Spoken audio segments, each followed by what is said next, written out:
Salah satu kendala dari pembudidaya ikan dalam mengembangkan usaha budidaya ikan air tawar adalah produk ikan yang dihasilkan rasa dagingnya berbau lumpur atau tanah.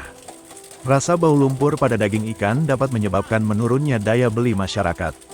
Jika tidak diatasi, maka dapat menyebabkan menurunnya pendapatan pembudidaya ikan.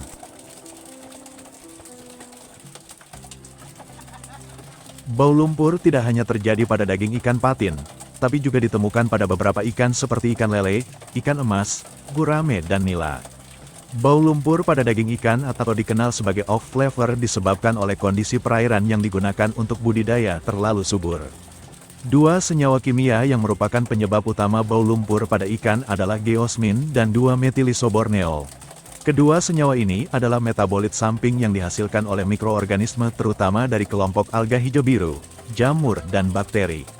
Senyawa tersebut ketika di perairan sangat mudah diserap oleh ikan melalui insang dan masuk ke daging kulit, lambung dan usus, menyebabkan bau lumpur pada ikan. Senyawa geosmin menyebabkan rasa ikan berubah, seperti ada rasa lumpur, sedangkan senyawa MIB menyebabkan daging ikan terasa apek. Jumlah geosmin dan MIB yang diserap oleh ikan ditentukan oleh konsentrasi senyawa tersebut dalam air, lama waktu ikan berada di perairan yang mengandung senyawa tersebut, serta suhu perairan. Jumlah geosmin dan MIB yang dihasilkan meningkat selama musim kemarau ketika suhu di perairan meningkat.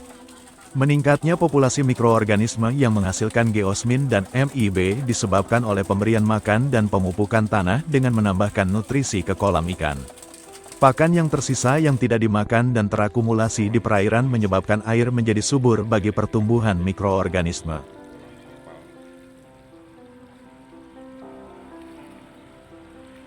Pencegahan agar tidak terjadi bau lumpur pada daging ikan hasil budidaya perlu dilakukan guna mendapatkan hasil produksi budidaya yang diminati masyarakat. Upaya yang paling mudah dilakukan untuk menghilangkan bau lumpur pada daging ikan hasil budidaya yaitu dengan melakukan pemberokan. Pemberokan dilakukan pada air jernih yang mengalir selama kurang lebih 1 minggu. Ikan yang diberok dalam wadah air jernih yang mengalir dipercaya dapat menghilangkan bau lumpur dalam daging ikan. Arus air yang terjadi selama pemberokan menyebabkan oksigen di kolam meningkat dan sisa-sisa metabolisme ikut terbawa arus keluar kolam. Kondisi kolam pemberokan yang berarus menyebabkan ikan banyak beraktivitas dan melakukan pergerakan otot. Hal tersebut menyebabkan kebutuhan energi meningkat. Pada ikan yang diberok, kebutuhan energi berasal dari katabolisme lemak dan protein dari dalam tubuhnya. Meningkatnya kebutuhan energi otomatis akan meningkatkan katabolisme lemak dan protein tersebut. Pemberokan dipercaya dapat mengurangi atau bahkan menghilangkan bau lumpur pada daging ikan hasil budidaya. Hal ini karena senyawa geosmin dan MIB tersebut yang menjadi penyebab bau lumpur pada ikan terikat dalam jaringan lemak. Ikan patin sebenarnya tidak memakan fitoplankton secara langsung. Namun fitoplankton dapat masuk ke tubuh ikan melalui pakan. Fitoplankton akan menempel pada pakan yang ditabur di kolam dan masuk ke dalam tubuh ikan. Oleh karena itu, kita dapat meminimalisir bau lumpur ikan dengan dipuasakan selama 1 hingga 2 hari menjelang panen. Tepatnya adalah 2 hari terakhir masa pemberokan. Cara ini bertujuan untuk membersihkan isi perut dan saluran pencernaan ikan. Di samping menghilangkan bau lumpur, daging ikan patin juga akan lebih padat. Upaya lain untuk menurunkan kandungan senyawa tersebut pada daging ikan yang aman dan tidak menyebabkan stres adalah pengaplikasian probiotik selama pemeliharaan. Cara ini membantu memperbaiki kualitas air ataupun menurunkan bau lumpur pada daging ikan. Probiotik mengandung Bacillus sp yang baik digunakan sebagai alternatif untuk mengurangi bau lumpur. Probiotik dapat mensekresikan enzim lipase sehingga menyebabkan metabolisme lemak dapat berlangsung lebih optimal dengan meminimalkan timbunan lemak yang dapat mengikat senyawa geosmin dan metilisoborneol pada daging ikan patin.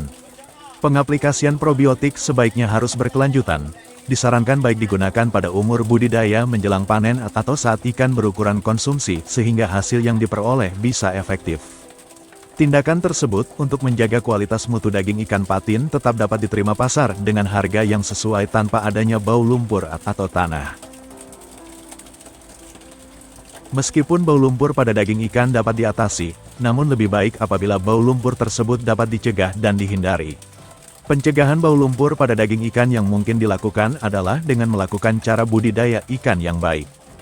Hal ini harus dimulai dari pemilihan lokasi yang bebas pencemaran, tata letak, sumber dan sirkulasi air bebas polutan, kebersihan fasilitas dan perlengkapan, pengelolaan air menggunakan pupuk dan probiotik sesuai anjuran. Selain itu, pemilihan benih, pakan, obat-obatan yang direkomendasikan, hingga penanganan pasca panen semua diperhitungkan dengan matang. Salah satu implementasi yang sudah banyak dilakukan untuk memperbaiki teknis budidaya ikan patin adalah pemberian pakan. Metode pemberian pakan yang baik harus sesuai jumlah dan waktu, sehingga ikan tidak kelaparan dan memakan alga ataupun bakteri. Pemberian pakan disarankan dilakukan sebanyak 3-5 kali selama 1 hari. Apakah sobat memiliki tips dan trik serupa untuk mengatasi bau tanah pada daging patin?